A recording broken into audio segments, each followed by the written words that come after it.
district, you know the Pope listens. Dynasty, our religion, for the blokes missing. On all of these trades, on all of these plays, on all of these grades. By the end of the day, y'all getting played. So, what you gonna do next? Try to fill up that flex? Send the homie a text? That trash offer's the best? You try to make it complex, then they text you back. Now all of a sudden they don't make any sense. Broaden your horizons, boy. Dynasty's not for the Simons, boy. These trades not for consignment, boy. Respect your opponent, y'all some piranhas, boy. This my advice, from me to you. Open up your cute little podcast queue. Search up GOAT District, my dude. Pop it in your ear, man, y'all know what to do. It's the... And I always be trading.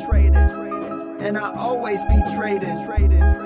And I always be trading. Y'all try to betray them, but first you gotta bait them. Fish.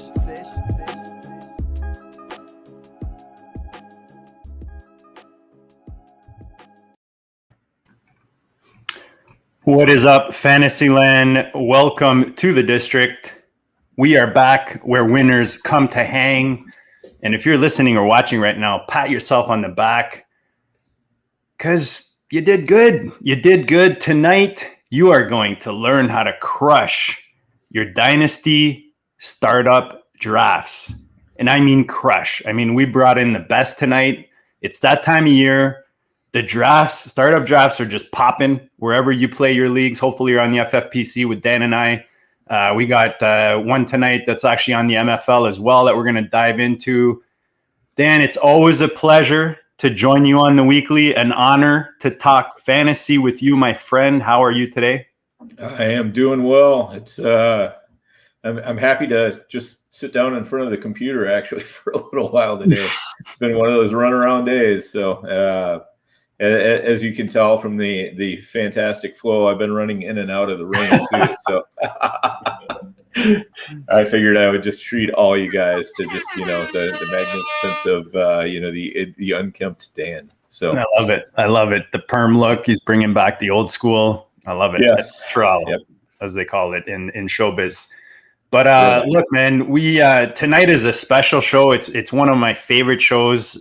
We do at least one of these during the off-field season, as we like to call it. And you and I are actually co-owning a bunch of teams right now, a handful, anyways, of teams. And I feel like we're getting better and better at this co-owning thing. The dynamics of making the picks, the discussions we have, just the rosters that we're building. I feel every time we get into one of these, they're getting better and better. So, I mean, maybe we'd even do a show on that later on this offseason, co-owning and how this dynamic has worked with us. But, tonight we're talking startups. We're going to use two that you and I and one of our guests are in, and we actually brought kind of an arbitrator, maybe we can call them. These guys have both been on the show many times now, two of our favorite guests and two of our favorite guys in fantasy. Like, they're on here for reasons, guys. So first of all, we'll invite back our boy, the myth, the legend, as I called him when he came on earlier, Mr. Jordan McNamara. Welcome back to the district, brother. Well, I'm real. There's no myth here. I'm real. So you guys don't have to worry about me. So I exist. So nice. Thanks for having me back, guys. I love being here. Yeah, man. Always a blast to have you. For those who don't, I doubt anyone's listening right now in the beginning of April and don't follow Jordan. But if you aren't, follow him at McNamara Dynasty, author of The Analytics of Dynasty, Football Guys podcast, which I was actually watching you last night on there with Chad. You guys had a great discussion on, some of the players that we might touch on tonight. So go check that out on YouTube. Subscribe to Jordan's show out there at the Football Guys. And one thing we're going to talk about a bit more in detail later is, and I was telling you in the DMs earlier, Jordan, your site is awesome, man. Like I kind of had a bit more time to take a look at it, and we're going to have an announcement later on, little partnership that we're doing with part of your site. And I just want to say, man, I'm impressed, dude. Like, that thing is no joke. And if you're listening right now, make sure you go check out. Maybe Jordan can give the website, because my page is a little covered here, but just remind the people of the site and maybe give them a quick Cole's notes on what they can find there. Yeah, it's analytics@dynasty.com. So I'm doing Dynasty daily podcast. So I do a podcast every day on Dynasty, on a different Dynasty topic, covering a lot of rookie drafts right now. I was actually just recording a trade show pre this show, so that'll come out tomorrow as well. And I have, I think what you're referring to as well is some of the real draft position data, which is actually tracking real drafts, and we're able to see player movements, player valuations, much quicker movements. This in this time of year, right? This isn't new, and these player valuations move. We've seen with Tyreek Hill, we've seen with Ezekiel Elliott, now we're seeing with Deshaun Watson, right? These offseason movements in player value are really important to know how they're moving. And whether you want to be on the sell side, the buy side of it, whether you're looking for value in startup drafts or in the trade market, right? Knowing where the price is moving before the next ADP comes out, incredibly valuable. So we have drafts that we're constantly tracking drafts. We've got a web app up, so you can go in, search whoever you're looking for. You can look in different time spans, and look at all that. And plus, we have a trade finder. Right? So you can go in, we've got over 6,000 MFL leagues that we pull trades from, and you can constantly go in there and search. You can search. There's no place that has more trades than we do, or more leagues covered than we do in terms of of the trades. And the best part about it, you can search specific players. You can search multiple specific players. So you can search trades that involve multiple players, right? So you can search, hey, what trades have been out there for, quarterback 1 versus quarterback 2, right? Or a Deshaun Watson, trades involving Deshaun Watson and, Dak Prescott, something like that. You can go out and look at all those. You can look at rookie picks. You can look at all those values. It's constantly updating. So, and we're constantly making new improvements to it as well. I was just talking today with my developer, and we're just talking about an improvement we're going to make. So it's going to look even better, I think, here in the next couple of weeks. So yeah, all that stuff, it's up there. And listen, if you're making an investment in a dynasty, right, make an investment in the best information, and that's what we're trying to do, and that's what we're looking to sort of set up for folks that subscribe and are looking to constantly try and get an edge. Right, that's kind of what we're looking to provide with this constantly moving market data. Yeah, it's awesome, man. I had it on the screen there just to give people an idea. I looked up a couple of trades today, and I was telling you it's impressive the amount of trades that you have on there. So Jordan, we'll get back into that a bit later on. Our fourth guest tonight, you've seen him on here often. He just keeps bringing the goodness to the district. Theo, welcome back to the district, brother. What's going on, guys? Happy to be here. I forgot the audience for Jordan, but he'll forgive me. So Theo, man, I was thinking earlier, you and I have become really close quickly, and in the DMs, and we're in a bunch of leagues together, that I forget how much goodness you bring to Fantasyland. So just remind people where and what it is they can find, because dude, you're dropping some serious bombs out there, and with some pretty recognizable names as well. So you can find me on Twitter at the OG Fantasy, and then you can find my writing on Breakout Finder and Player Profiler. I'm going to be doing the waiver wire article on Player Profiler this year, a couple of the team previews, which I'm really excited about, some good stuff. And you can find me on the GOAT District often. So look for me in Twitter streets, and then in FFPC and NFFC, I'm usually Team Greminger, so it's easy to find me. So tonight like I said, we're going to use a couple drafts that the three of us are in. Jordan's going to kind of be, the voice of reason, the judgment guy. He's got a bunch of hats that he's going to be wearing tonight. We'll pepper him with some questions as well on the strategy side. But before we get into the details, guys, as we normally do here in the market, taking kind of a macro look at, going into these startups, as we go in, whether we think we are or not, you're a type of owner when you go into these. Some guys like to win now. Some people like to, kind of, the progressive struggle, as some people call it. Some people are super active, Dan, as we're seeing in Theo in this Dynasty Depot Masters draft that we're in with a bunch of sharks on the FFPC. Even the money league, Dan, with the goats in the goat leagues, this last league, high stakes league that we've added, a lot of action going on during the draft.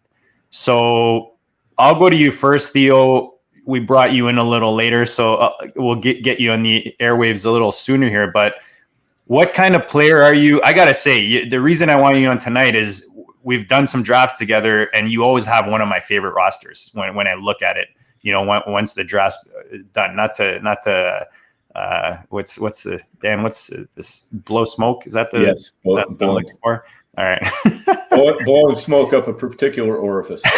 There you go. But no, seriously, Theo's a real deal, man. He's got like a gajillion rosters that he's purchased off Dynasty Depot, and he's in the FFPC, but he's really good at drafted. Let the people know, what kind of owner are you? What are some things that you're considering going in strategy wise? So I think you can kind of gauge your league mates. I've done the productive. I think at times it makes sense to collect those future first rounders and build a nice young team.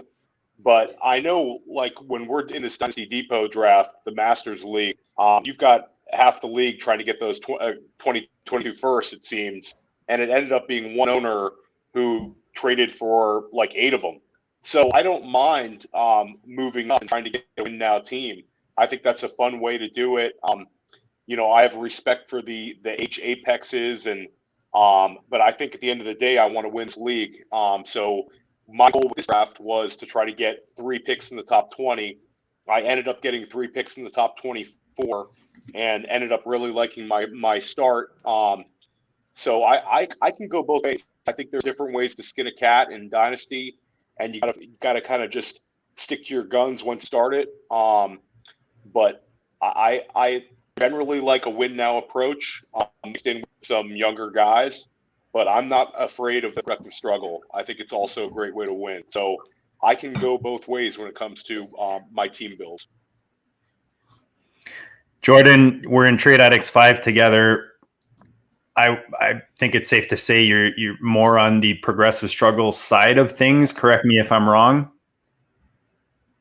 Is that kind of your approach going into it early, or is it just a matter of accumulating value where you find that that's falling? What's your general approach going into startup? That my life has changed since that startup draft. I think each year is different. One of the lessons that I've learned specifically from that draft, that is one of the drafts that offseason was a big change in the way that I played. You look at that, I think that draft started in February. And you look at the trades that I did as I was sort of researching analytics of Dynasty, that would have been the 2020 edition. That was the big Superflex edition. I drastically changed how I played Superflex leagues. And that is an example of one of the leagues why. I passed on Aaron Rodgers in that league for Baker Mayfield. And we were talking about Baker before the show.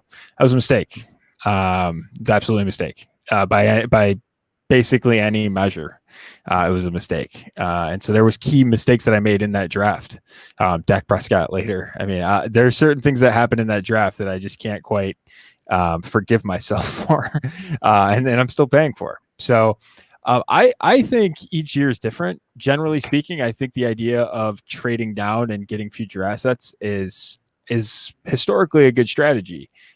This year, I've found myself actually, for the first time in my Dynasty career, I traded up to take multiple shots in the first round. I took Dak Prescott. I drew 102 in a startup draft. I took Dak Prescott, and then I traded up to 104 and took Deshaun Watson. So if you have Deshaun Watson, you can thank me for jinxing you.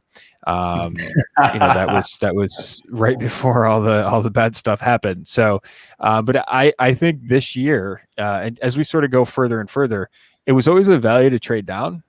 I think it's becoming, everyone's sort of doing that now. And I think there's actually value in being on the opposite side of that, particularly if you don't have to get future picks. That's a big thing. And the way that the board sets up this year, I do think the option to move up and trade, to be very particular about what you're going to do, but the option to actually move up and trade, like the penalty that I paid, I basically had to move from the 3rd to the 7th round. I paid no price for that. Essentially, I paid no price to move from the 2nd up to the 1st. Sandwich trade?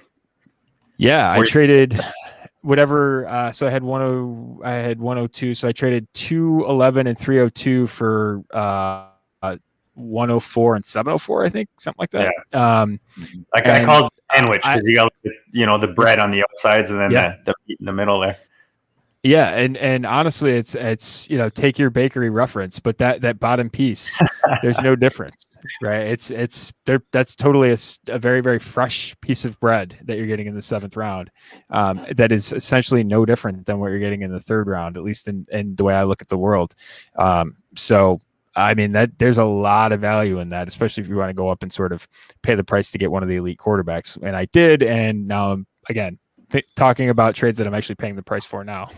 That's another one. But I still would do it again. What's up, Ty? Trading down feels like it has jumped the shark a bit, and I notice folks doing it just to do it almost. And it's like Jordan said, I would say 80% to 70% of the people in the drafts are trying to trade down. With the FFPC, looking at format, again, being top heavy and just the way that the setup is, you don't have super deep benches. So it's a little more justified, I think, to move up. Whereas there are rounds that if you can move back, like the 4th round is pretty juicy, the 3rd and the 4th. If you can kind of, sacrifice that first and get yourself a couple more draft picks in those rounds, they're like we said, there's so many ways to skin a cat.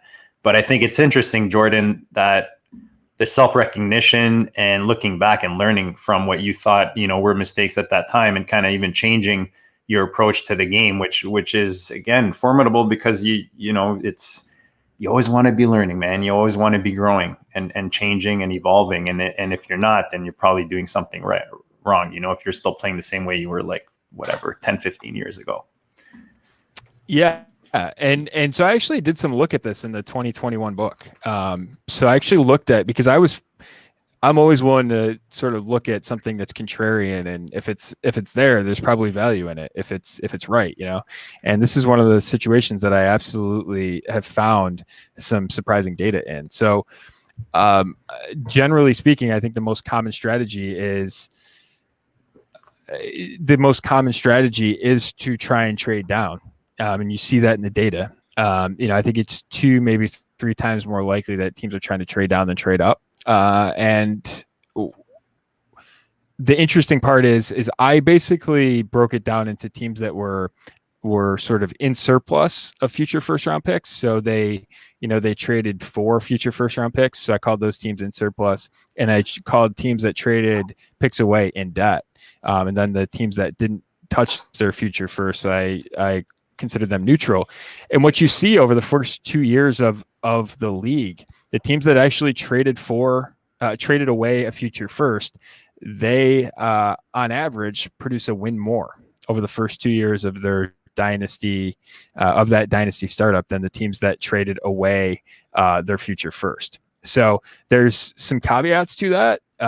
It is significantly higher risk, but I think there is a lot of upside in doing it, especially I think the teams that trade down probably do it wrong too. They trade down and de-optimize their teams in terms of 1 to 2 year windows, whereas I don't think that is probably the optimized play. I think you can probably do both. And if you're willing to do both, there's a middle ground to operate in. But generally speaking, the teams that do trade up, on average, you're better. I think that if you sort of look at it, the maybe in the middle, you're a little bit more risky, and your fall off is significantly, it's a significantly higher fall off for, maybe you call it like the middle threshold of those teams. But if you sort of look at the high end upside in particular, like it's a lot higher upside than it is for trade, than people have executed the trade down strategy. So you're saying basically moving up is the optimal move now, but you're saying people are moving down at the wrong time. When is the optimal time? Theo, I know you have something to throw in there, but just before, when is that optimal time to move down? Like for me, and Dan and I are going through this now, like it's if nobody's exciting me, or there's not something there that's, there's like a bunch of guys that I feel are the same, that's when Dan and I are kind of like, okay, let's look at maybe an option. Dan, you can throw in any other reasons to move back. But what do you feel, Jordan, is the optimal, if any, to move back in a startup draft? Yeah, whenever you could get assets that look the same and you can get more on, more by waiting, that's an option that's really intriguing, right? So I think that's what you're spotting for each year. At wide receiver this year, like I said, there's no reason to take one in the third round when you could take Amari Cooper or Mike Evans in the 7th. Like, there's no reason to do that. So whatever you can sort of capture from that, whether that's a move up or a move back, that's the play to me. But generally, I think teams that do that future that trade present startup draft capital for future rookie pick value, right? So they're in surplus. I think they put together their teams wrong because they de-optimize, right? They de-optimize the 1 to 2 year window. And by doing that, they're actually really shooting themselves in the foot, because the loss of that player isn't a franchise changing experience typically. And what you're doing is a lot of those teams are trading down, accumulating a bunch of young wide receivers in the mid rounds that are terrible bets historically. And what they're doing is they're capping their upside. So I think if you do it right, if you trade down and really focus on successful profiles, right? So you optimize, and that is almost always optimizing your receiving position. So optimizing around guys that are have a history of production, that are undervalued. Amari Cooper, Mike Evans, guys in that range in particular this year are glaring examples of that. You sort of, if you were to trade down, sort of take those guys and get the future capital, right? You're productive now. You're not necessarily caving your floor in now or the next couple of years while you're also adding future assets. I think I call it the two-way go. And I think that's probably, like, in a perfect ideal world, that would be where I'd look to operate. So if you're just doing the sandwich without accumulating future, you're saying that's not worth it. You're not optimizing, basically. This year, I don't think so. If you can get the future picks, right? I think the disaster scenario is where you trade down, you take an unproven wide receiver, and you sort of get future picks. I think that historically has been a disaster, right? Especially in that, I'll just use the 3rd to 7th range. If you drop from the 3rd round to the 7th round and then take a guy who hasn't done it before, who hasn't really proven successful at the receiver position, that's a huge, right? That's a disaster strategy. Whereas if you trade down, right? If you trade down from, I don't know, we'll just use players as an example, right? If you can trade CeeDee Lamb for Amari Cooper and a future first, that is like having the nuts in poker, because you're serving both ends, right? You're serving the longer term range, you're giving yourself flexibility. And at the same time, you are taking what in the present term is probably a higher likelihood bet in Amari Cooper over CeeDee Lamb. So, right, that's a scenario, right? And you could do that. Generally speaking, I think the teams that trade down, the mistake that they make, the teams that trade out for future assets, the mistake that they make is that they value unproven wide receivers. And that is actually why you see them really struggle over the first couple of years, is because they're making all these future bets, and they're future bets with very low probabilities when you actually look at it, especially in the range that the people are taking them. So that would be the mistake that I would avoid.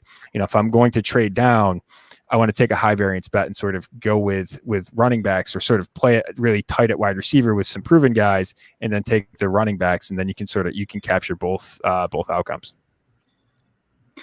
I have like 2,800 more questions, so I'm going to let someone else. I'm just like, you know what? I'm going to write mine down, and I'll come back later.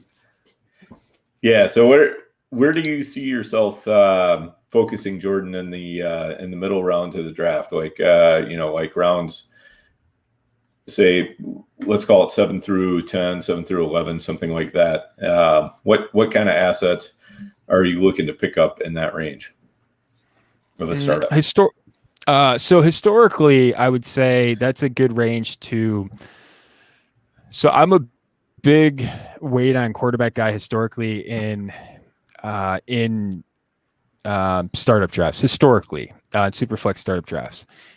This year, I think the argument's a little bit different, although I'm coming around on the idea that you can wait. You've lost the ability to go up and get Watson early right now. I mean, you can still do it, but it's riskier. And you've created more of an opportunity later on in the position for some guys that are in multi-year windows.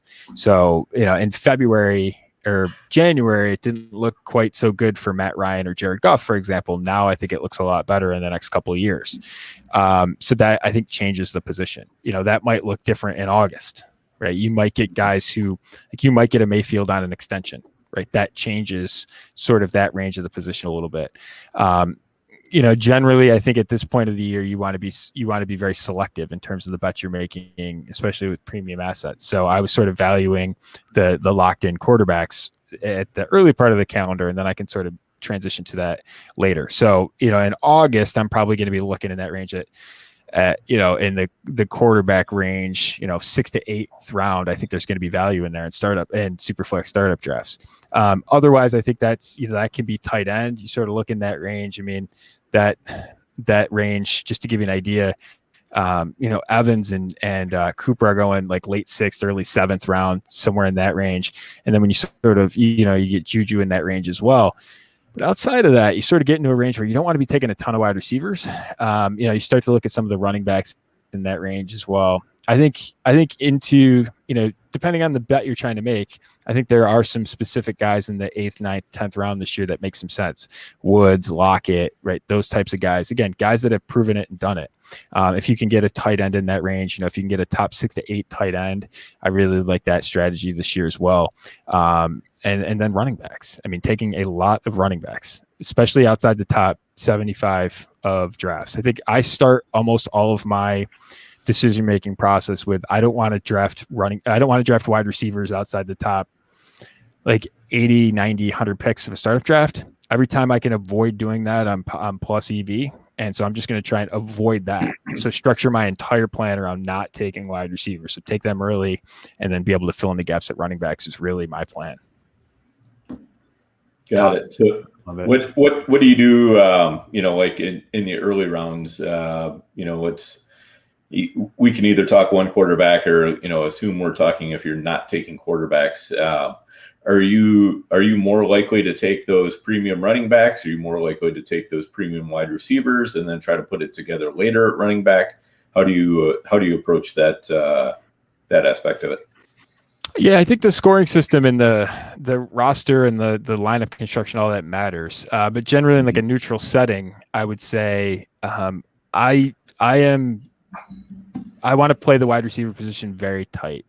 So I want to play with guys that are proven assets, and I want to play with not many of them because that creates a lot of roster flexibility later on. So again, I love guys like Amari Cooper and Mike Evans because they're undervalued. So this year it's a little bit different because you can sort of look at that top of the board and be like, man, like I can get into that range and get Amari Cooper and Mike Evans as wide receivers 3 and 4 or 2 and 3, something like that. Like that's a incredible scenario this year.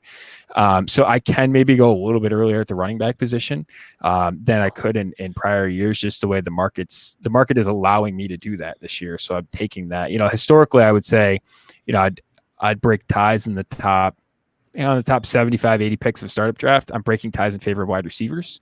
What you'll see there is your sort of your hit rate's higher. Your odds of so anytime you take a running back over, anytime you take a wide receiver over a running back, you're losing upside.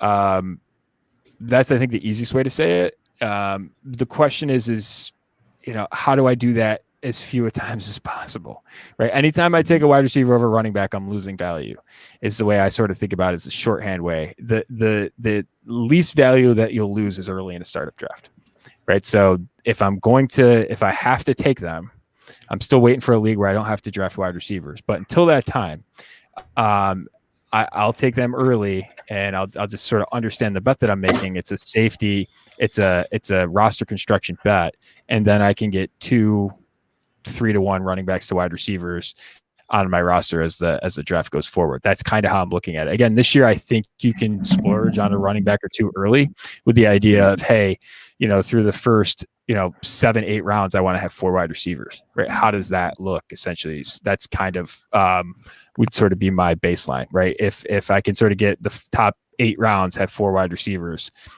package to board together the rest of how it fills in. That's kind of my goal. Theo, did you have anything before we kind of hit the No, board here? No, I think Jordan hit on just a ton of stuff. I just think, like, to piggyback a little bit on what Jordan said, it's become such a common strategy for people to try to trade back and get future picks that you almost find better value these days just going against the grain. And I think sometimes the sharper the league you're in, the more people you're going to have trying to get those first. So I think Jordan said a lot of great stuff, but I've become a little less scared of trading my future first to move up and get that extra pick. I think it's an aggressive strategy, and I think a lot of time you're gonna like your team better doing that. So yeah, Jordan hit on a ton of good stuff right there. Right.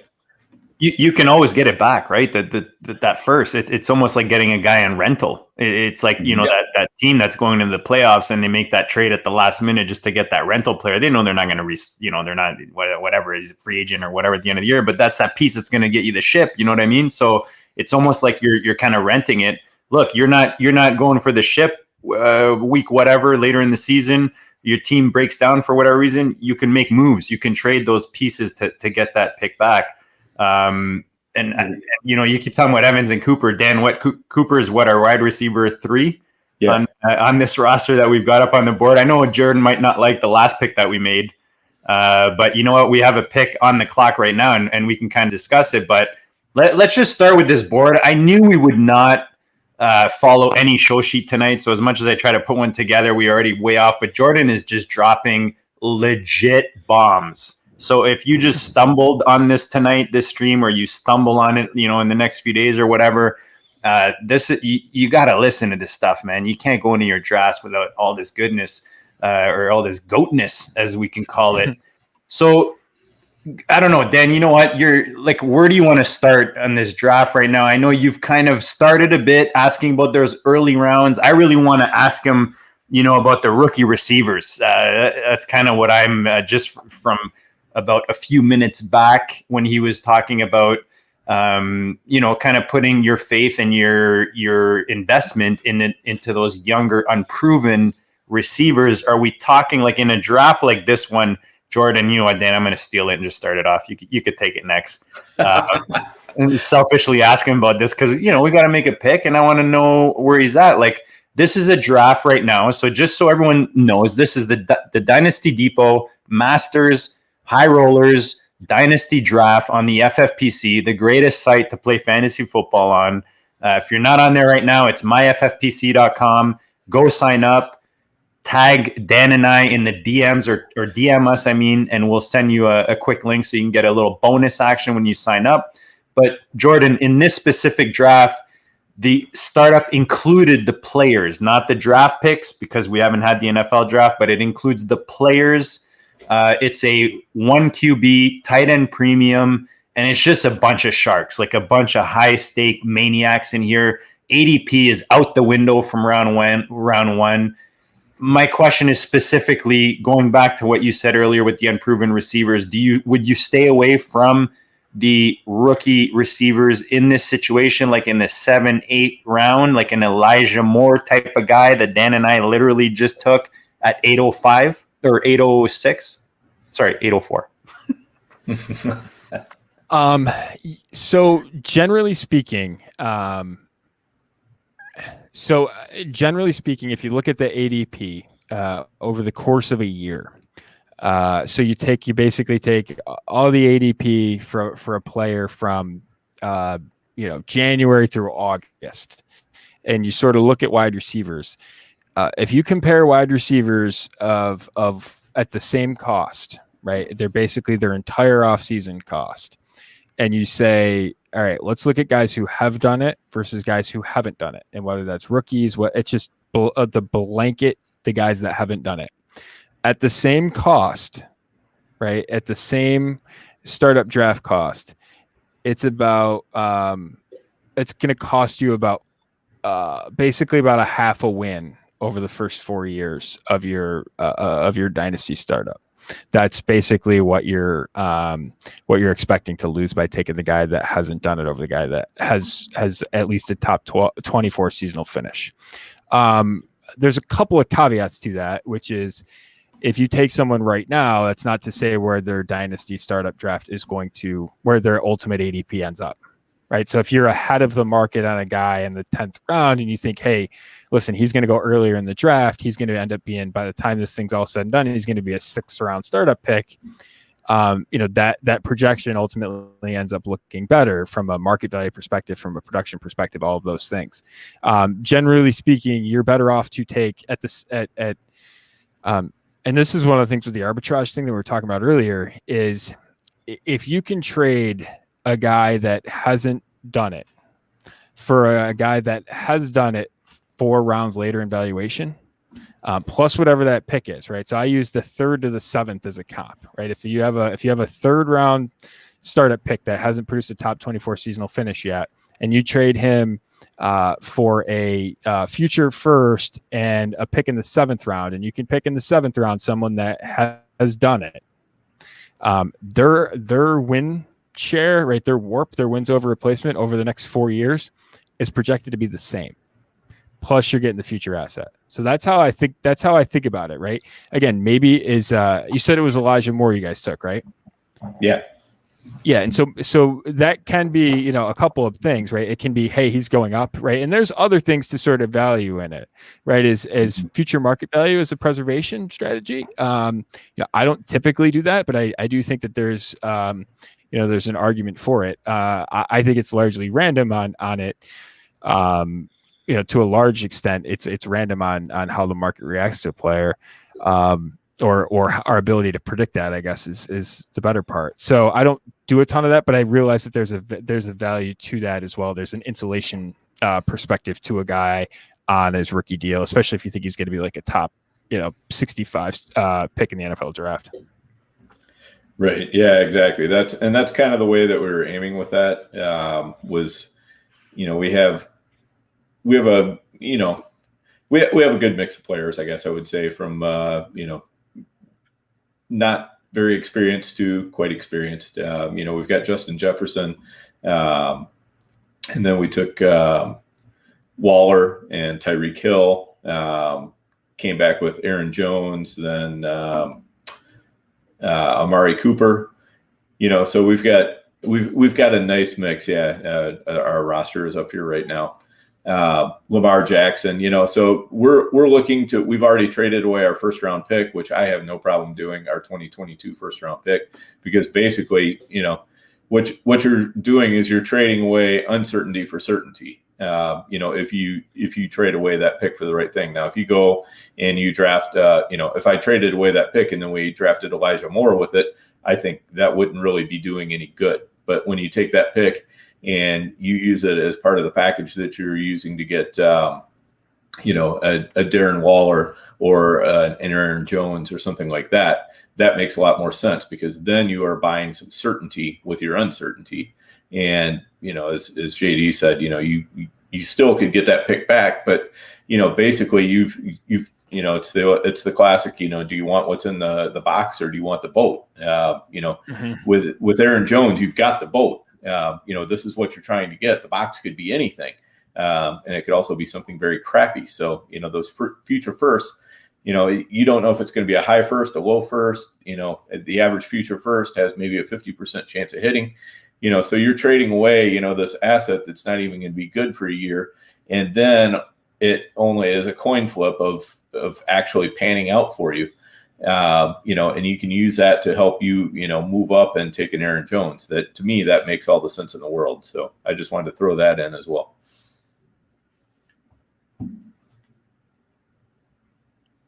Yeah, Aaron Jones has broken my heart with the AJ Dillon thing. I just figured I'd get that on the record.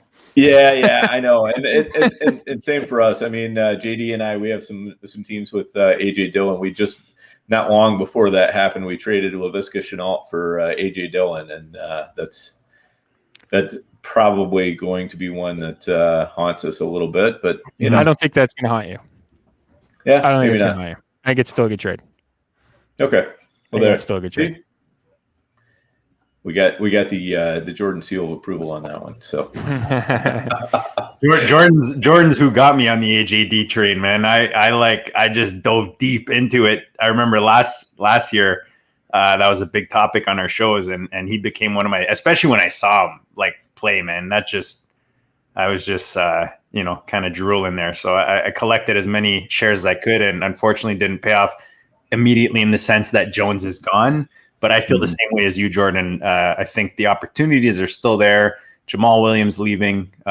It's the running back position. There's a lot of factors there. Good offense, all that goodness. He's a suited connectors, right? He's suited connectors. That's a great analogy. It's all asymmetric outcome.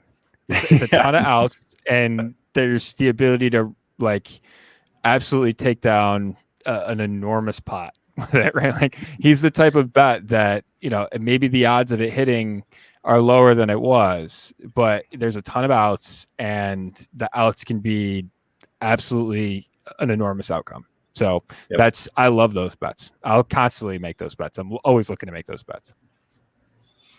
It's how rusty my poker brain is right now, because I used to spit those numbers out like nothing, like it was my last name, and I'm like, how many, and it's wow. Practice, right? Theo, how you liking the draft so far? Any observations, that you've kind of gathered as we go through this? There's been a lot of actions. Have you been involved, or you kind of? Why don't you just give us your quick kind of, Cole's notes, I guess you could say, on the Dynasty Depot Masters draft? So I made a couple moves.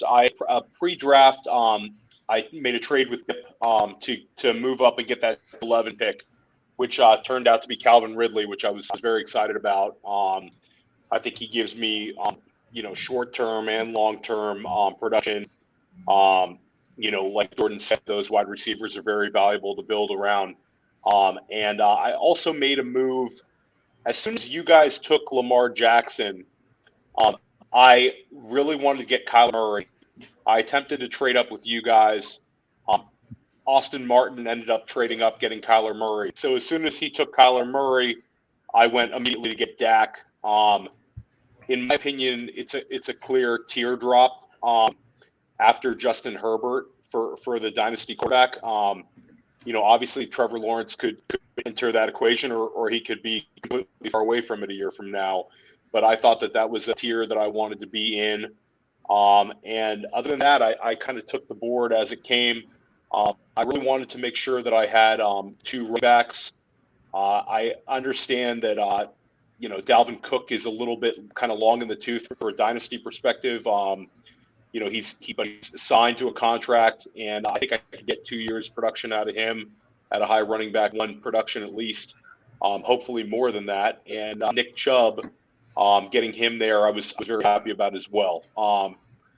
So I had balance in my first few picks, and I'm happy with the way it went. Irv Smith would be the one where there's a little bit of, if you want to find a reach, FFPC is tight end premium. So I didn't think it was much of a reach, but I think he would have gone in that round anyway. It might have been more prudent to take a Cooper Kupp, but I wanted to square down tight end, so I went with Irv. I kind of viewed Irv Smith and Mike Gesicki as kind of their own tier for FFPC tight ends there. So it was kind of between those two. So I'm pleased with the way the draft is going. I think Mike has balance, and I think I'll be in the mix year one. And I don't hate. Sorry, I just want to say to you, I don't hate the Irv pickup there, because if you look after Gesicki goes, I mean, you could take any one of those guys after that and just kind of shake, especially with the New England pickups with Jonnu and Henry gone. It makes it such a flat tier now that I don't hate your pickup of Irv there at all. Yeah, no, I think it's fine. And a couple of observations were, I think FFPC startups, the running backs are going to go really early. I think that, like we saw from our draft, was 23 out of the first 36 picks were running backs. And then it got even hot and heavy after that. I mean, a guy like Kenny Gainwell, who I think will go in first rounds of our rookie drafts in FFPC, but there's a chance he could, fall to the early second round. I mean, he's going at like the 5'10". Yeah. I thought that was a little aggressive. Obviously the person who drafted him is a very sharp guy. I'm not going to question his process. But I thought that was a little aggressive for Gainwell. I'm not sure if Gainwell is going to give you more value than Trey Sermon, who went, 2 rounds later. And I think that it's been a very aggressive draft for rookies. I don't have any rookies yet. I don't really. I'm glad I didn't reach for some of them, but I think it's been a very aggressive draft for rookies. And then the other thing that stood out was Kyle Pitts. I mean, Kyle Pitts is the guy's a rocket ship FFPC wise. I think that if you want him in a startup, you're having to use a second rounder on him. 210, which is it's a tough putt to do. We had this discussion, JD, before where we discussed Kyle Pitts and how would he return value year one. I mean, he'd have to have a tremendous amount of touchdowns to, challenge. I think, he's being drafted at tight end 4. For him to give you tight end 4 production would be a really tough putt.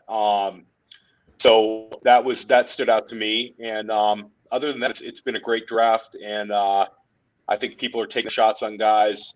There is no ADP. It's kind of like ADP is being created with this draft. Yeah, it's tough, man. That tight end position. It's we talked about it.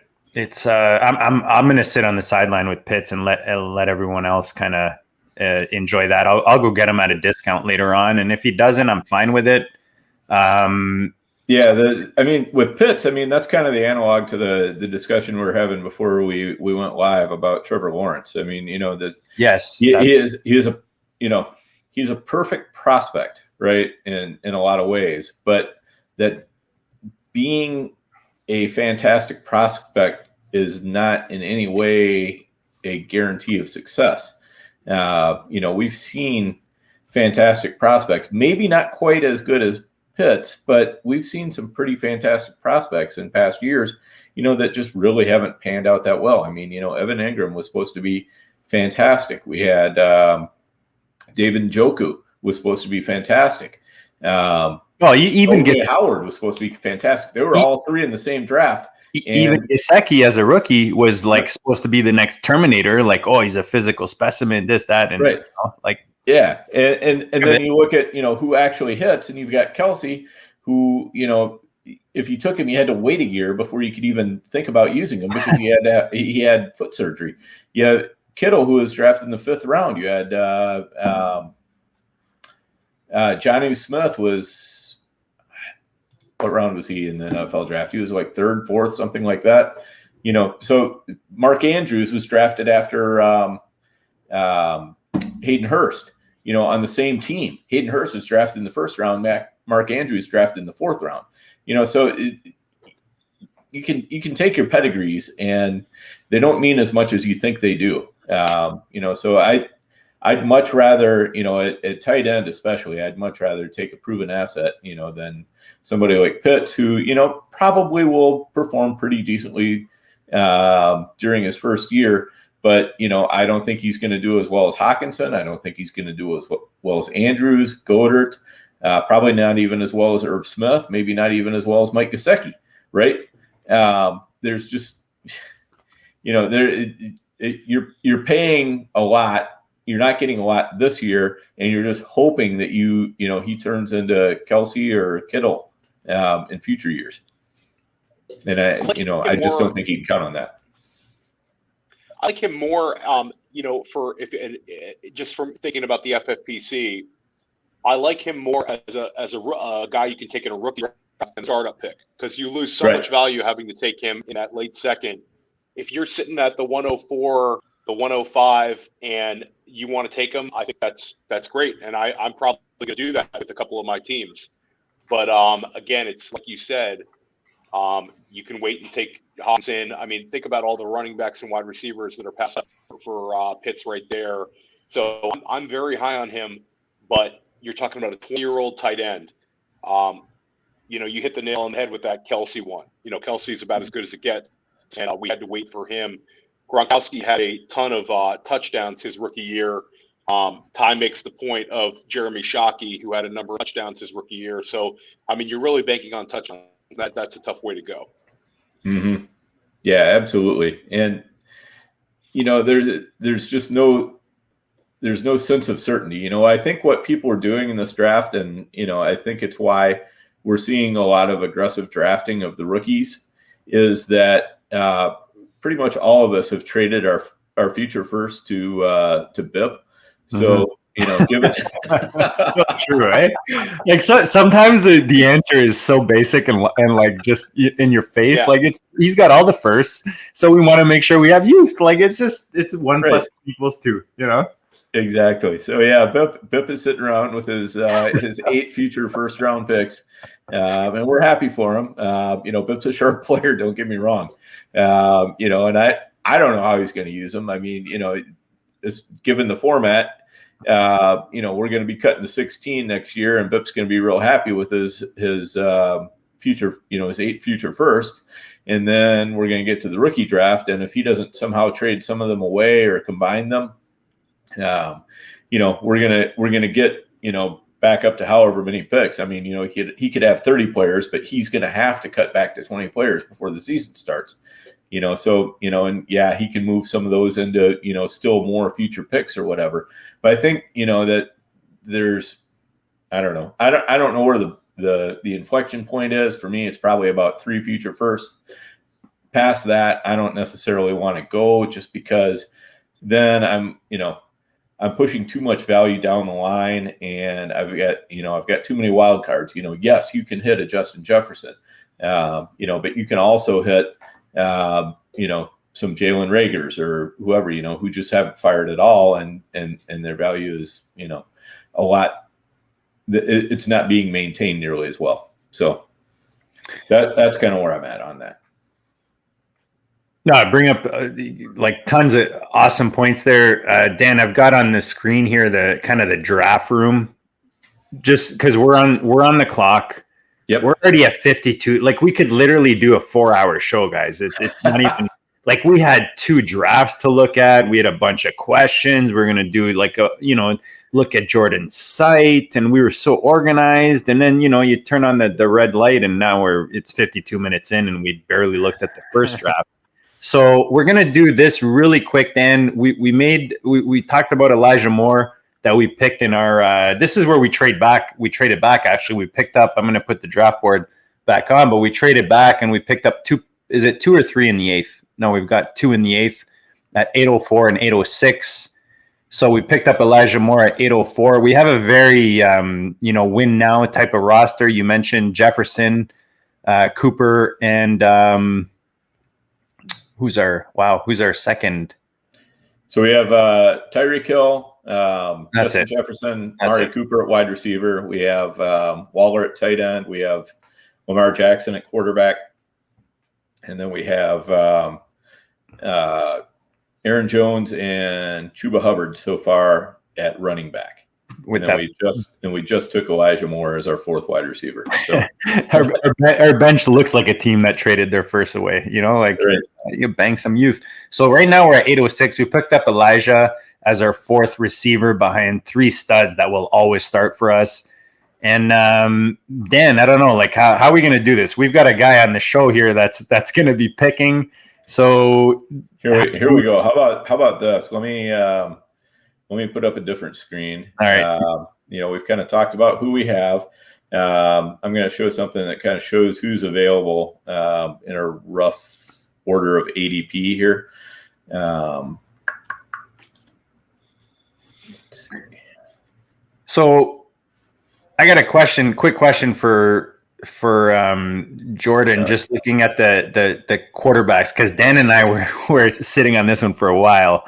And I know they're same tier, but Lamar Jackson, Dak Prescott, we went back and forth on this so much. Looking at a guy that in a small sample size last year just blew it up. He's got the weapons out there in Dallas, yada, yada, yada, the contract. But Lamar is sneaky in the sense that people consider he had a down season, which was still really good. I'm just curious, Jordan, just with like, where are you with those 2 quarterbacks in this type of format? If you're kind of in a, you want to win now, balance out kind of the future, but where are you with those 2 quarterbacks? I'm just curious quickly while Dan pulls this up. Dak Prescott to me is quarterback 2 with Mahomes, and then it's a tier break. And did I not tell you that in our DM? You did. Yeah. I call those. I strong-armed him into Lamar Jackson just because I like the floor. Got it. Yeah, I mean, I think Lamar's probably undervalued. But to me, Dak Prescott, when you sort of look at his resume, there's a lot more safety there. You sort of know a lot more about him. It's high volume passing attack too. So you're not just dependent on him being a runner or touchdown variance. And I look at the quarterbacks. I call it the super max quarterbacks. And so that is basically the guys that sign the huge extensions with the team that drafted them, and they're sort of insulated, young, and good. And to me right now, there's only 2 of them, and that's Mahomes and that's Prescott. And Watson was in that sexual predator bender that he went on. But yeah, besides those guys, it's a tier break. I mean, I like Josh Allen, I like Kyler Murray, they intrigue me, but they're not to that level of insulation, right? Because I think with any of those guys, if they have a down year right now, you sort of sit back and you look at that and you're like, are you going to pay that guy, 5 for 175, right? Is that what you're going to do? Or, because, Kyler, all those guys, like a coaching change for Kyler Murray totally creates an entire different ecosphere, right? An entire different ecosystem. With Lamar Jackson, an injury right now, he's not locked in, where Dak Prescott, he is locked in. Right, you sort of know what he's going to be. A down year with Lamar Jackson right now, not on a locked-in contract, that creates uncertainty, especially with the fact you haven't seen him truly grow as a passer. So all of those things, it's Dak Prescott to me. I think he's just in another tier. So just really quickly, yes or no? So if Lamar signs long-term with Baltimore, because right now he's at the end of his contract, and correct me if I'm wrong, because with contracts I'm often wrong, but is that not the case? And then if he resigns and gets a big contract, does he now move into there, or are you just basing this on their talents? Yeah, so it's a combination of insulation and talent for me. So he's on the 4th year. They'll almost certainly, I would imagine, pick up his 5th year extension because he's eligible. And we'll see if they make an extension this year or what they do. It'll insulate him. I think you have to think about him and Kyler Murray differently, for example. Right. Same with Josh Allen, if that were to happen to Josh Allen. I don't see the rush on some of these guys, right? We've seen that mistake made, Jared Goff, Carson Wentz. We've seen that play out. Dallas got rung up for not doing it with Prescott.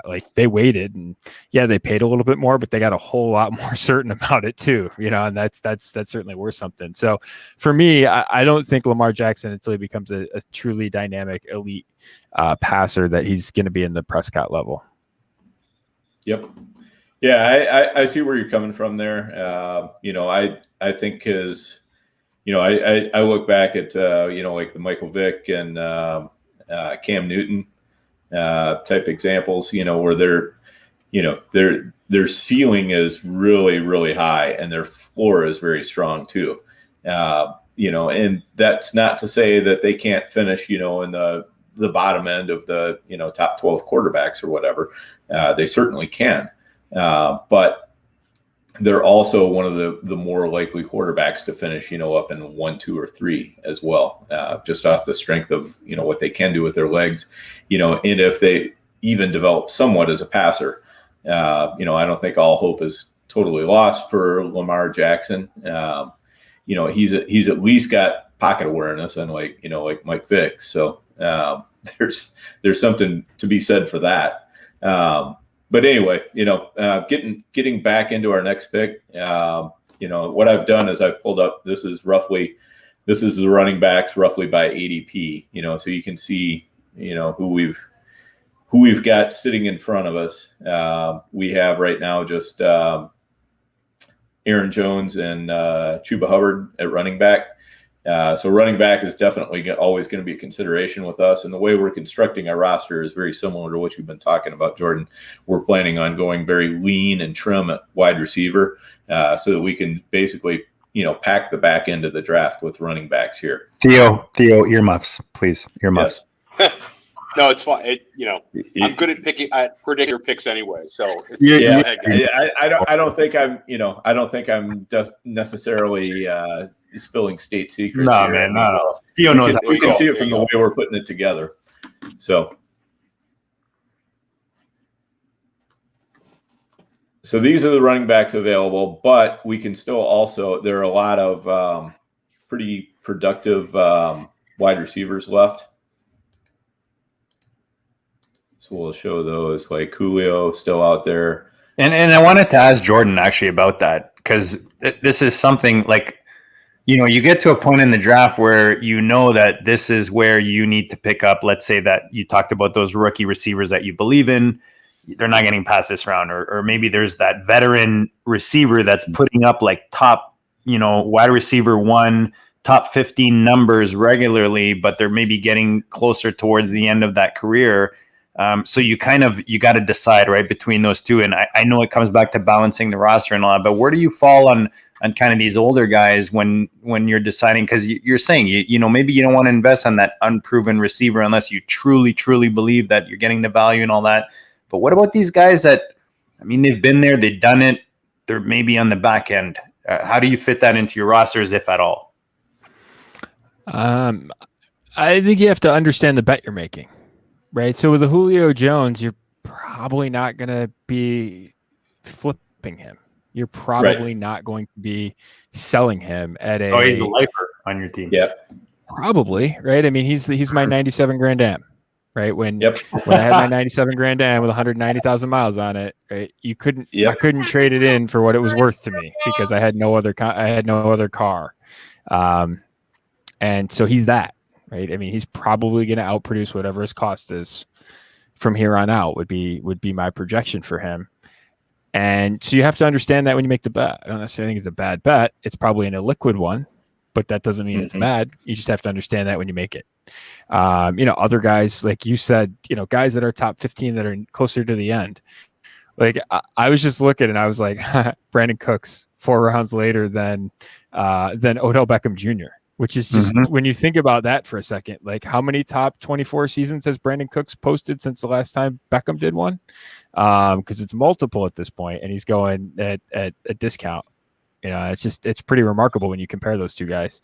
So those are the options in there, right? And again, are they ever going to be worth much more than they are right now? Probably not, but that they're underpriced too. So that's kind of the thing. At this point, you're either going to make a bet like that, or you're going to make an upside running back bet. You get into the range where they're probably not necessarily longer term. They're not guys that are locked into multi-year contracts at running back typically in this range. But if you sort of look in that range, there's some higher upside plays. I would take a more variant play like Fournette compared to a guy like Damian Harris, for example. Pollard versus Damian Harris. I want the bimodal or the high variance strategy with the running backs. Jordan, sell him on Pollard, because I've been telling him Pollard here. Just tell him. Yeah, Pollard. These guys that are injury away guys. And you're sort of. That's the bet with Dylan to some degree, I guess. You could get some flex viability. You could, I guess, with Pollard a little bit too. But I think at Pollard's best, he's almost undoubtedly better than Damian Harris. Right. Just because I think at Pollard's best, he's probably got, top 10 projected weekly score in any week that Zeke's out. And Zeke has proven to be pretty healthy in his career, but has not been, he's not infallible in terms of staying on the field for other reasons. So that is always out there. And there's always there's a natural risk to the running backs, and you have him in a really good offense.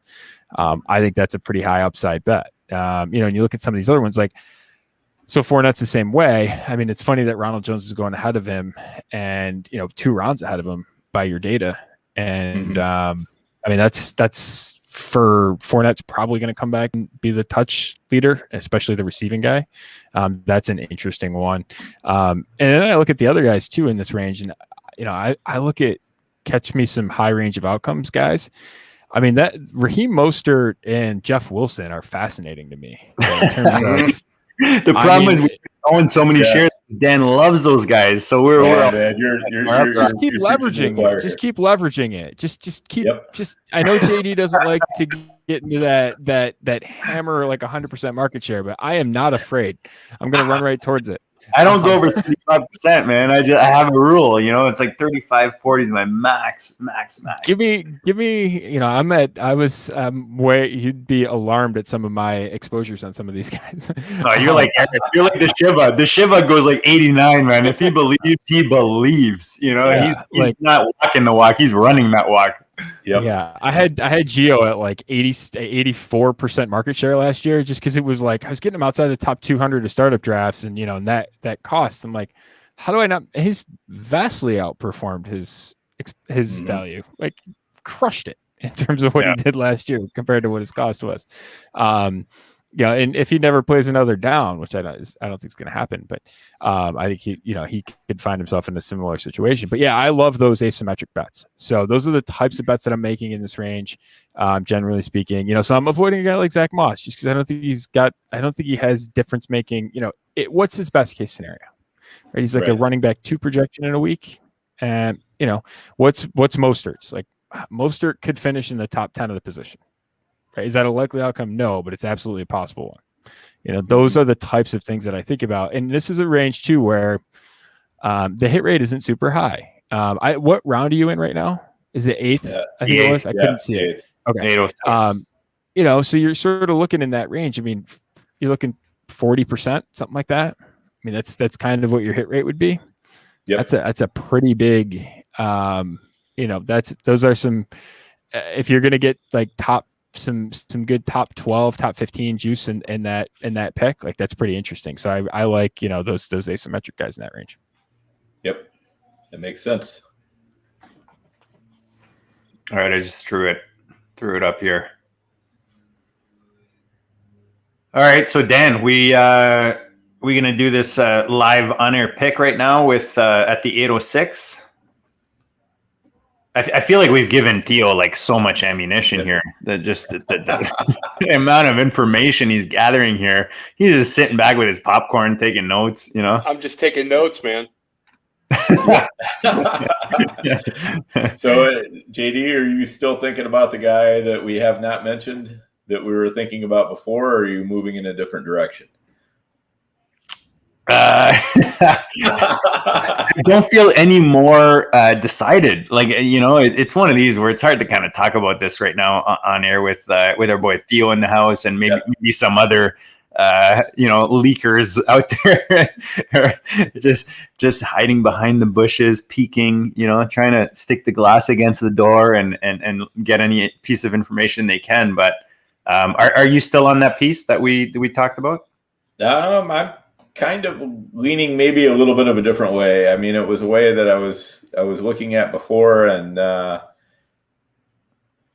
I'm thinking we might want to go back and revisit some of the players we previously talked about before we got on the air. So okay, we'll maybe do that after we get off the air. I think I know what you mean, but we'll keep it for off the air. So we apologize. It won't be Theo's down there. Theo's like his face just keeps getting closer to the camera every time. I'm two away. I know you're just going to take somebody I'm thinking of anyway. So it's all about the snipes. Yeah. I feel like Theo and I are sitting here like two kids watching their parents like talk about. It's like we just got that carrot. What are they talking about? There's going to be no pick. I mean, come on, man. All right, I promise. I promise my boy Johnny Guerrero in the chats here on YouTube that we would post Dan our transactions so far in this draft. So I believe you can actually see each of our picks. So we picked up Jefferson, picked up Hill, and then we moved a 2021, the 707, the 406, and a 22 second for the 209. and the 10-12. So again, what we talked about and moving up to get that guy.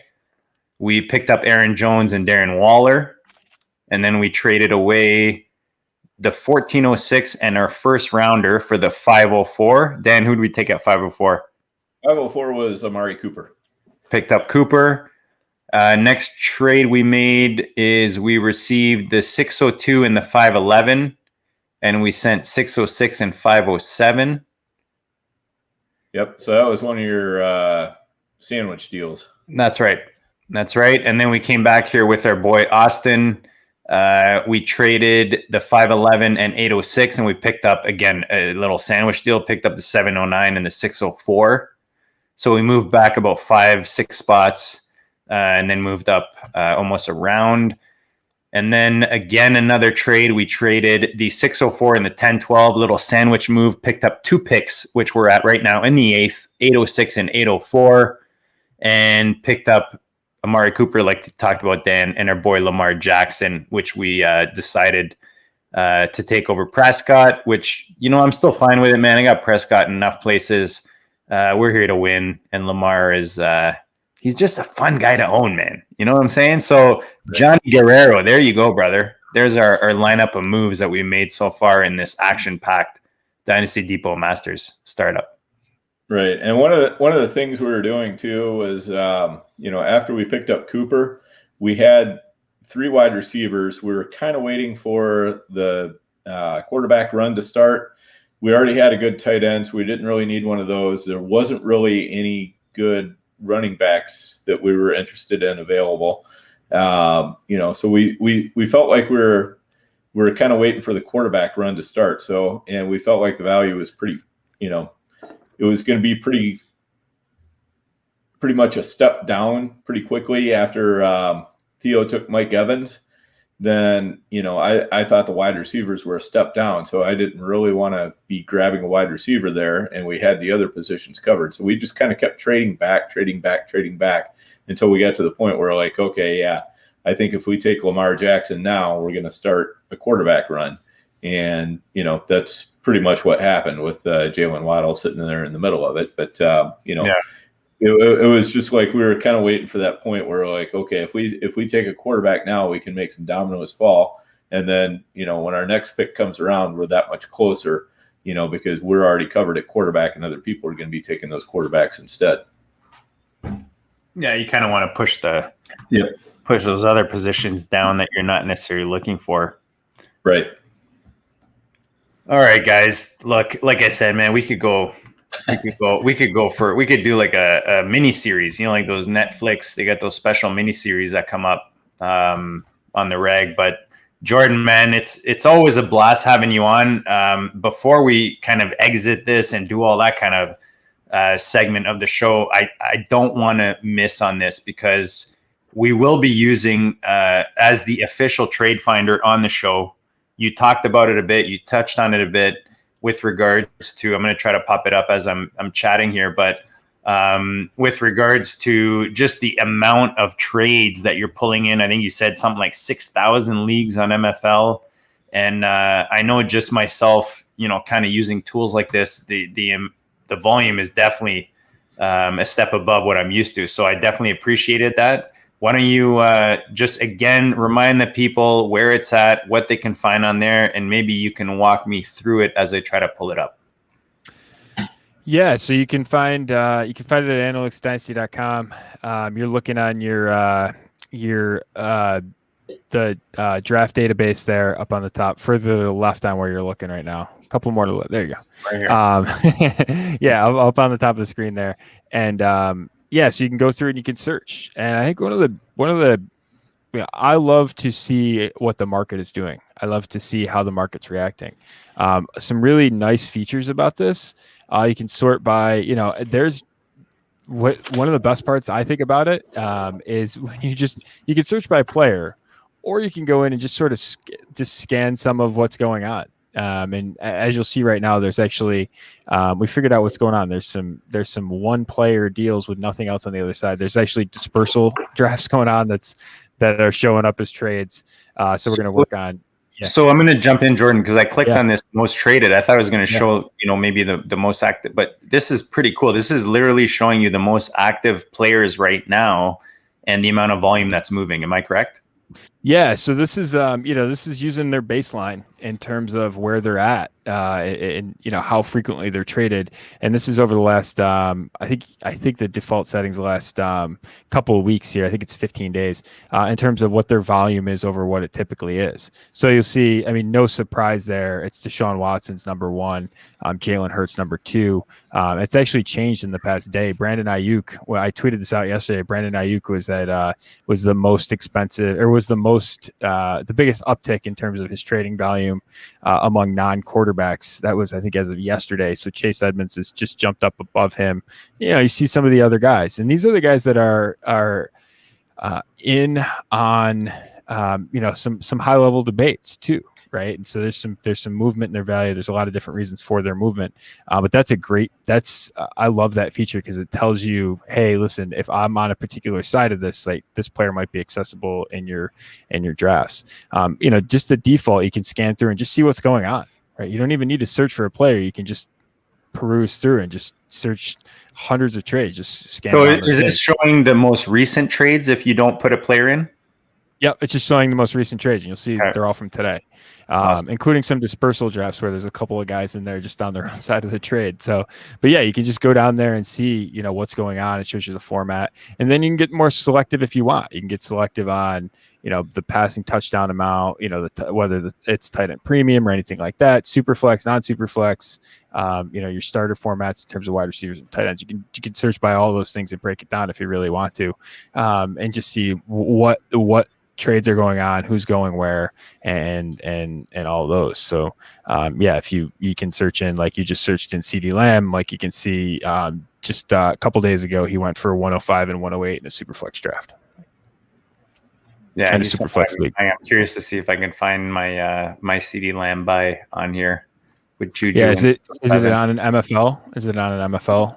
Or is correct? Yes, I thought it was, but you're right. Actually, it wasn't. It was FFPC. I apologize. Yeah. So we don't have FFPC yet. That's hopefully. But even if you're not on the same format, it's very useful for me on the FFPC. If I'm looking to buy CD Lamb, it's very useful to come on here and get an idea, especially if you pull up similar settings and formats.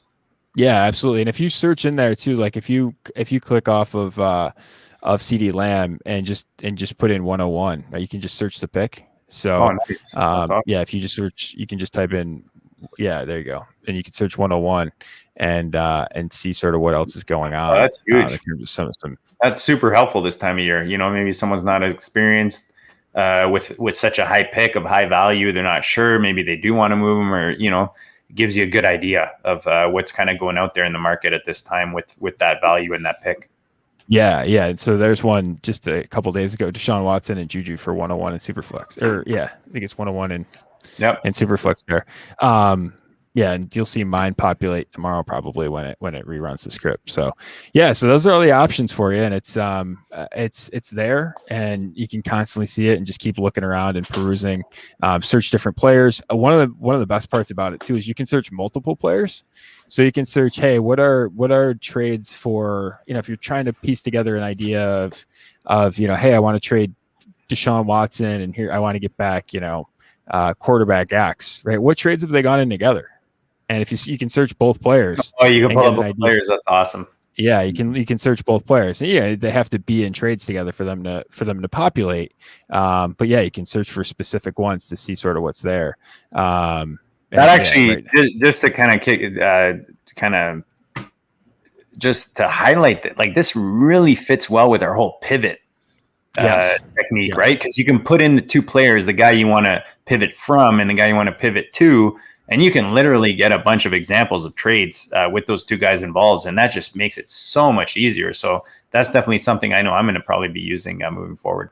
Yeah, and one of the beauties of it too is it's really helpful to see, for me at least, what the value of players is. The other thing is I really like to look at constructs of deals too, and like there are different times a year where I get very it's almost like writer's block, where I have just a hard time sort of putting trades together, Same. and I just sort of run my head into a wall, and you can look at the trade finder and just get ideas, right? Like, hey, like this is a really interesting construct. Like this is an interesting, this is sort of, I see what they're doing here.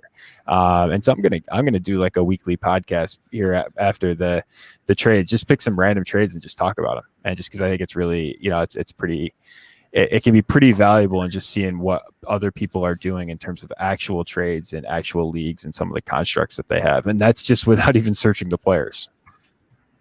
No, it's truly awesome. Dan, anything to add or Theo to this tool or the site? I mean, there is so much awesome stuff on this site. Like I was telling Jordan earlier, there's way more than I even thought, because I was using just very specific sections of it. And I've been exploring it the last couple of days. And man, you've built something really special here, guys. Go check it out. The Analytics of Dynasty. This trade database is just one example and one tool that's available on there. Shout out to Taco Core. Jordan is fantastic. Great trade tool, and love your work. I mean, look, people are tuning in for Jordan, man. He's always dropping goodness. And this tool is just, a nice representation of what he's doing out there in Fantasyland. But Jordan said it. You're investing in your teams. You're paying money to get into these leagues.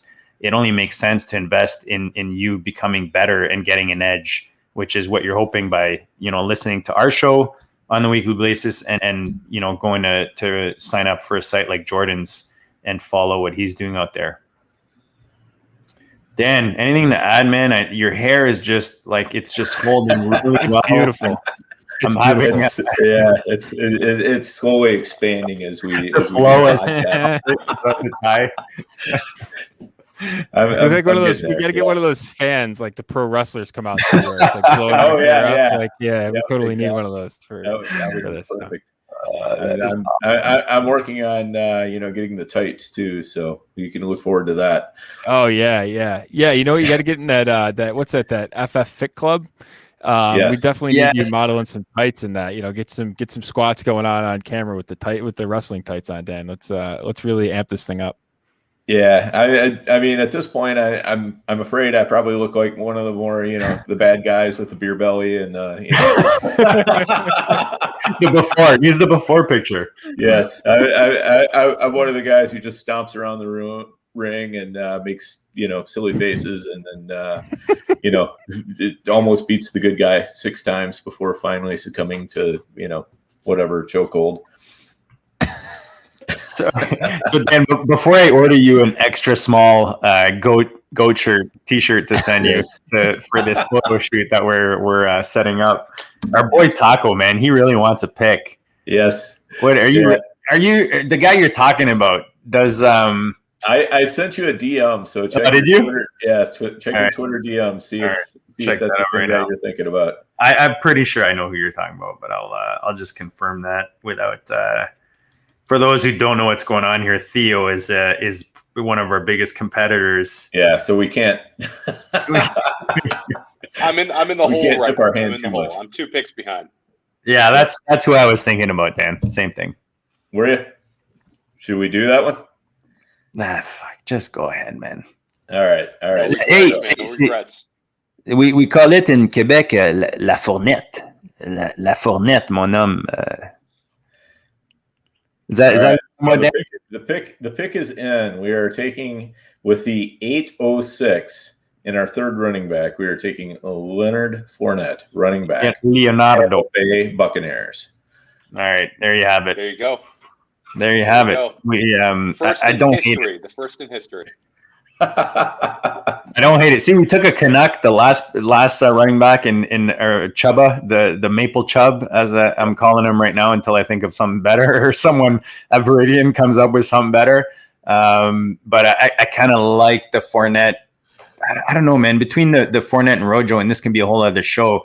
Fournette just excites me a bit more. So I kind of like it. I think. Honestly, I think, Rojo is probably the better runner, but, Fournette, he gets that receiving work and, he's a good enough runner for sure. No, it's nice piece to add. And Brady trusts him more so.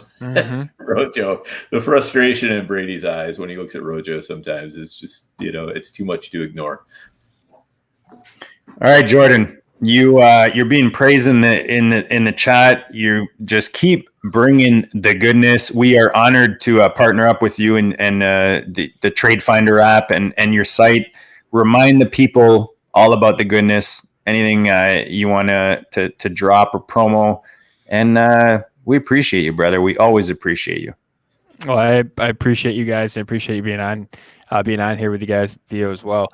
Analytics at Dynasty.com. You can get the book 2021 edition. It's got all your strategy, all your theory. You get it prepped for rookie drafts. And you go over to analytics at Dynasty.com. You can subscribe to the website. It'll get you all your stuff. It'll get you Dynasty Daily Podcast. It'll get you to my Dynasty tiers, the Draft Finder, the Real Draft Tracker, the Trade Finder, all of it.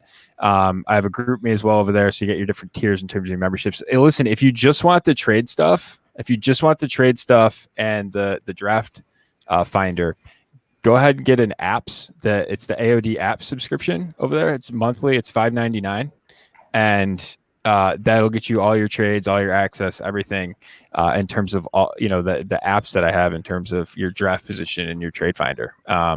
So you can do that as well. And so all of that's over at analyticsdynasty.com. If you have any questions, you can hit me up on Twitter at McNamara Dynasty.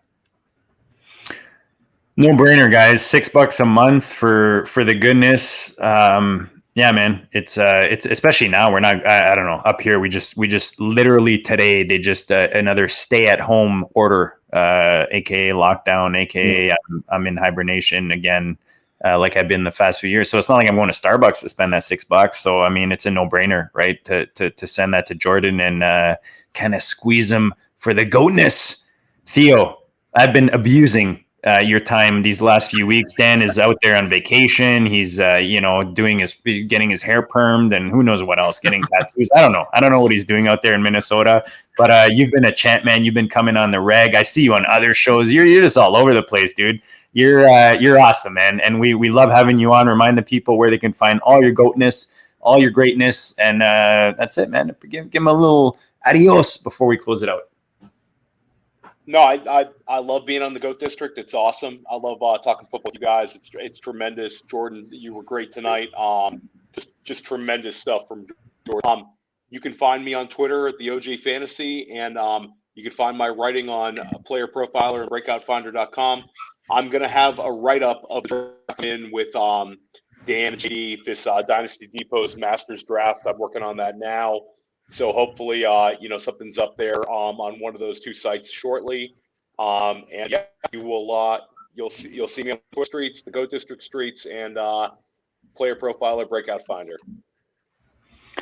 He's the OG and he's the Mac, and we got the flow out there with Dan. Dan, anything to close this thing out with before we exit the district? Yeah, I just got to throw out one more thing for Theo. He was just on the Dynasty Depot live-ish show this Monday, which you can catch on YouTube and for all of your usual podcast outlets as well. Definitely well worth listening to if you want to hear a little bit more about this draft we were talking about. Those guys tore into it pretty well, and had a lot of great takes on strategies and everything else. So.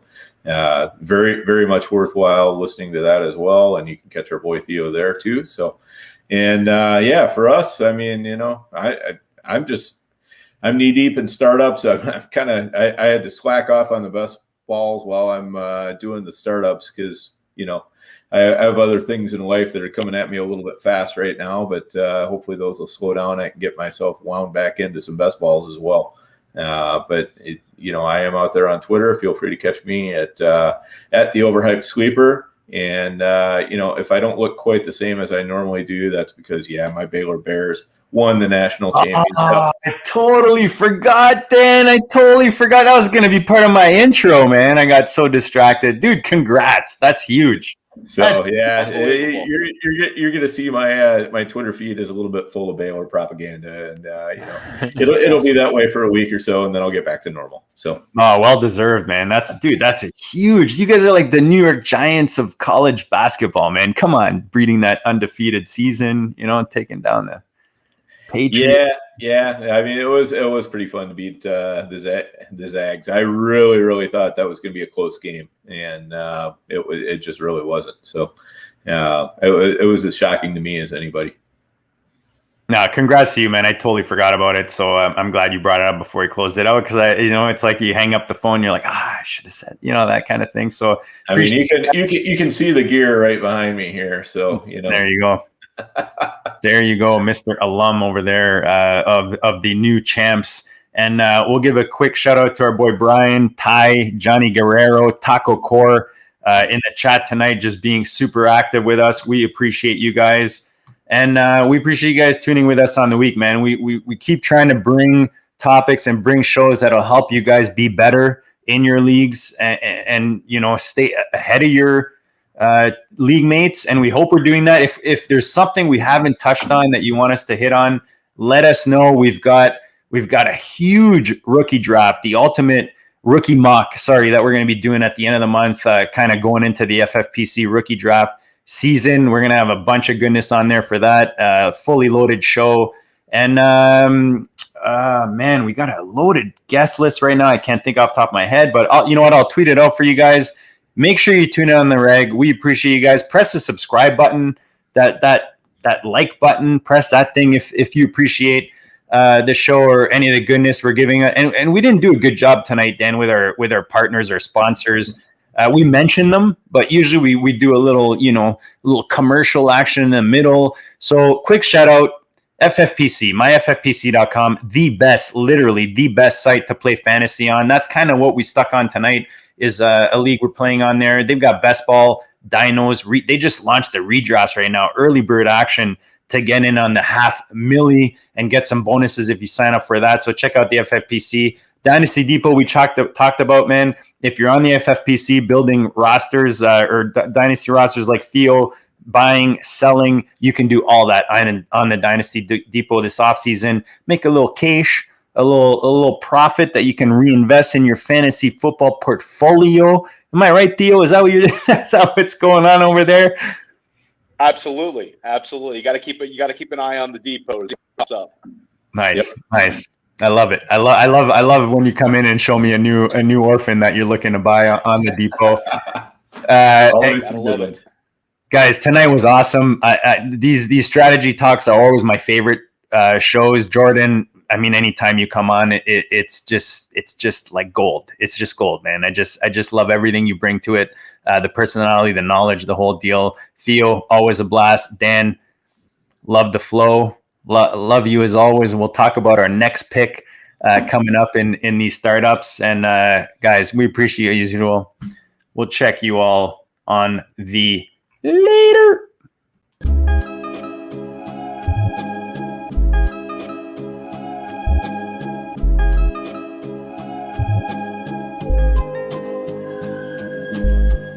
Go district, the Pope listens. Dynasty, our religion, for the blokes missing. On all of these trades, on all of these plays, on all of these grades. By the end of the day, y'all getting played. So, what you gonna do next? Try to fill up that flex? Send the homie a text? That trash offer's the best? You try to make it complex, then they text you back. Now all of a sudden, they don't make any sense.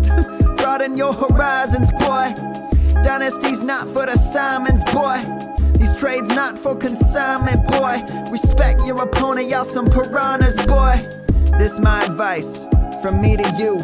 Open up your cute little podcast queue. Search up GOAT District, my dude. Pop it in your ear, man, y'all know what to do. It's the... And I always be trading. And I always be trading. And I always be trading. Y'all try to betray them, but first you gotta bait them. Fish.